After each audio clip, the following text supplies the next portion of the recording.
السلام علیکم مینوالو، امید لرم چې تاسو به ټول روغ جوړ به وئ. عزتمنو، د جنکو د وسنو د دې جنکو په جال کې هېڅکله ګیر مه شئ، ځکه عزتمنو چې د پیسو دپاره به دا تاسو سره یارانم کوي، دوستانم کوي، چې کله وخت د موقع راشي نو دا به بیا ستاسو د رښتې نه انکار کوي. څنګه منصف خلک سره داسې واقعه مخې ته راغلله چې هغه بیا مجبوره شو چې هغه جینۍ یې بېدردۍ سره قتل کړي. مینوالو، دا جینۍ اخر د کوم ځای وه او دی څنګه قتل کړه، ټول معلومات زه تاسو ته په دې ویډیو کې کوم. زموږ دا ویډیو د سره تر اخره پورې ګورئ، تاسو ته پوره معلومات در ورسېږي. د دې معلومات نه مخکې زه تاسو ته دا یادګي وکړم، تاسو کو چارې زموږ د دې سوپر کلیک چینل کې نوي وئ، چینل هم نوي سبسکرایب کړئ. مهرباني وکړئ تاسو زموږ دا سوپر کلیک چینل د سره سبسکرایب کړئ، باقي ورسره د ټالۍ نشان ووهئ چې ښه یوه نوي معلوماتي ویډیو تاسو ته په اسانۍ باندې درو. عزتمنو، دا واقعه په جهانګیري کې د ثوابۍ په روډ باندې مخې ته راغلې ده. منصف خلک دې جینۍ سره د دوو کارونه لین دین ښه خرچې به پې کولې او چکرې به پې وخلې. په دې منصف په دې جینۍ ته روزانه کارډونه هم ولېږل، په موبایل باندې به یې ورسره ګپ شپ هم لګولو او د نیټ پیکیجونه به یې ورته اخیستل. عزتمنو، منصف د خدای خبره ده چې یعنې په دې جینۍ باندې به زما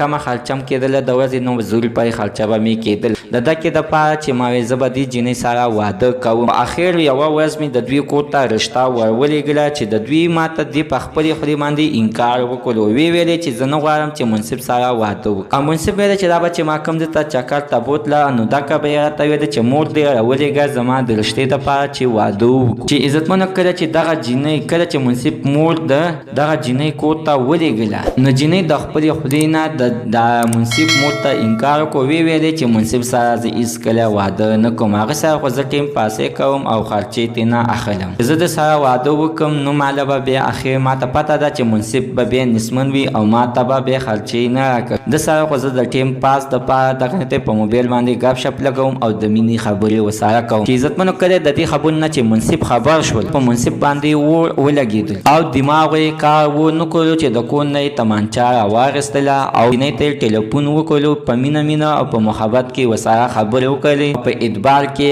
یو ځای ته بوتله. عزتمنو، د خیرآباد سیند ته یې چې بوتله او ورته ویل یې راځه ماښامي کې به موږ هلته کې لاړ شو او کبان به مو خورو، چکر به مو. نو جینۍ هغه شانتې په زور اراده باندې راووتله، خو د دې جینۍ ته د دې خبرې علم نشته چې نن به ما منصف قتل کوي. کله عزتمنو د سیند غاړې ته یې راوستله او ورته ویله چې تا زما مور ته څنګه انکار کړی دی. نو جینۍ ورته ویلې چې ما ورته انکار کړی دی خو ته دومره زر واده غواړې، دومره زر موږ واده ته تیار نه یو. نو منصف ورته ویلې چې صحیح ده چې تیار نه یې، راځه. تمانچه یې راواخیسته او په سر باندې ویشتله او دغه جینۍ ځای په ځای باندې وغورځوله. چې عزتمنو، اوس دغه منصف خلک پولیسو نیولی دی او پولیسو ته دغه ته ټوله انټرویو ورکړل. دا خبره موږ تاسو ځکه شریکه کړه، زموږ د دې ویډیو مقصد دا دی چې هېڅکله د داسې د جنکو په جال کې مه ګیرئ، که نه کېږي تاسو سره به بیا دغه شانتې د منصف خلک غوندې کار وشي او بیا به دماغ کار ونه کړي او بیا غواړئ چې دغه شانتې بېدردۍ سره یې قتل. مینوالو، د دوی په اړه باندې ستاسو څه خیر دی؟ حتما